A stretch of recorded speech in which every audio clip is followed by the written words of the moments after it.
So I just got finished watching the Demonslayer Infinity Castle movie, and it was absolute gas, y'all. If you haven't watched it yet, don't continue this video because I'm going to be spoiling the whole way around.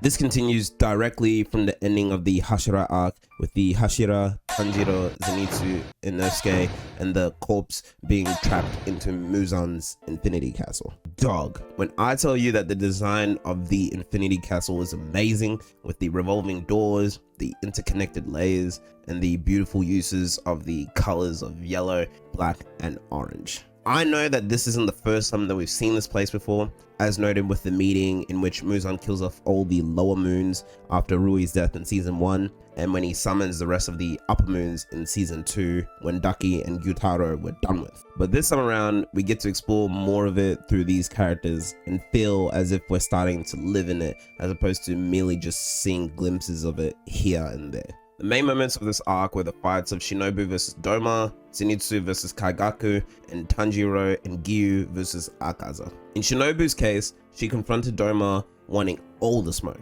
The reason for this being that Doma was responsible for taking her sister's life, and you see that come out in full display. She's one of the more calmer Hashiras, but in this fight, she was anything but that. She was using her poison-based techniques and insect breathing in a blinding fury and a series of attacks which were insane to watch. However, the only problem was that this revealed that Doma had a resistance to every type of poison that Shinobu could make, which left her utterly screwed, resulting in her loss and death against the Upper Moon Demon. It was also interesting getting to see Doma's backstory and realize how messed up he was, in the sense that he viewed humans as mere animals that he had pity on, even his own parents. It was a nice change of pace from these other emotional backstories in the series, and showed that sometimes there is no real selfless or justified motive for these demons. Sometimes they're just that messed up, and it's okay. It's a good dichotomy to have. Next up, we've got Zenitsu versus Kaigaku. What made this so good is that these two knew each other and were disciples of their sensei, who was a former Hashira. What made them an interesting pairing was the fact that Zenitsu could only use the first form of thunder breathing, meanwhile Kaigaku could use every other thunder breathing technique except for the first one. Due to this, the sensei made them co-successors to him in order to grow and push one another. While Zenitsu loved this idea, Kaigaku loathed it and grew an extreme resentment towards their old master and Zenitsu, since he saw himself as far better than him. Not long after, he abandoned their sensei and chose the path to become a demon, throwing their master into despair and eventually committing seppuku. So I bet you can imagine how well Zenitsu was taking all this, especially during his fight with what he considered his former brother. An interesting point Zenitsu made was that Kaigaku had pretty much everything on the surface, with being super competent and having the master's adoration and love. However, it didn't mean much of anything, because he had a hole in his heart which could never be filled, causing all the good things in his life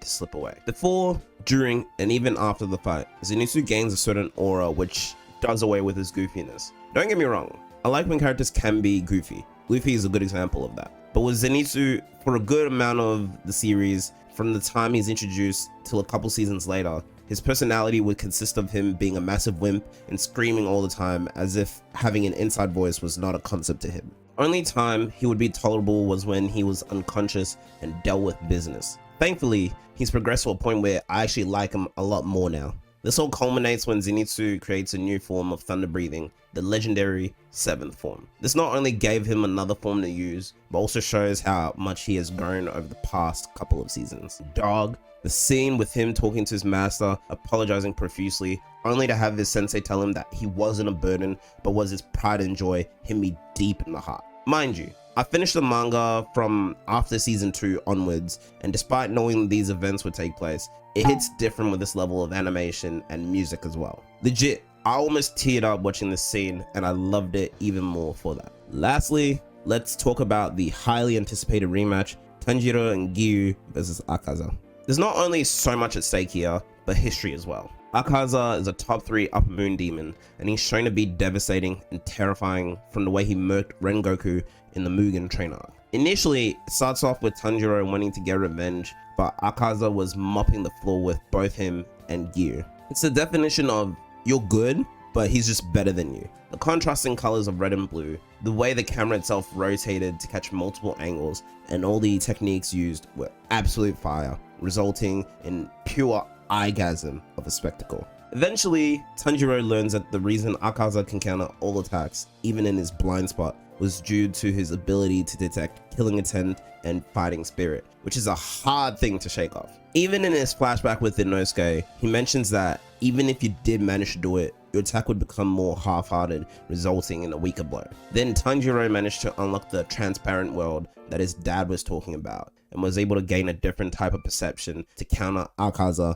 and to remove his own presence from the battlefield. This resulted in him catching Akaza off guard and being able to do some serious damage to him now. Tanjiro even managed to cut off Akaza's head, but in traditional anime fashion, Akaza clasps his head back on and reattaches it. Even with no head, he still had a fighting spirit and was moving through sheer will alone. Look, I like the anime, but one of its biggest problems is the overuse of the fake out technique. It started with Rui back in season 1 and has continued in every season since. I didn't watch season 3 of Demon Slayer, mainly because I had read the manga and it was kind of a boring arc, but through a Trash Taste podcast episode/clip, I found out that they did the same thing again. I don't mind fake outs, especially when done really well. However, when you abuse them to the degree that Demon Slayer does, you start to become really predictable and annoying as well. Moving on, we've got Akaza's backstory, which explains so much as to why he is the way that he is. A long while ago, his dad was sick, and due to him being poor,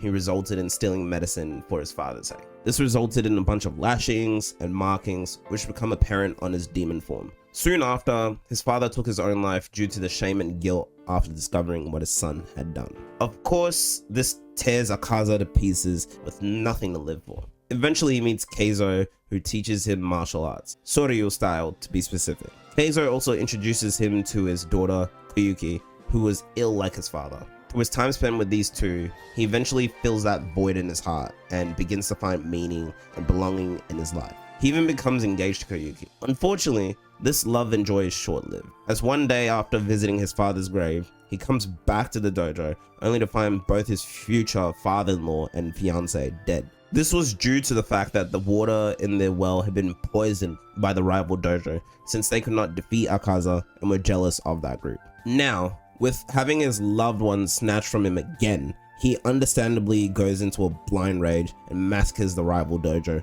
leaving them unrecognizable.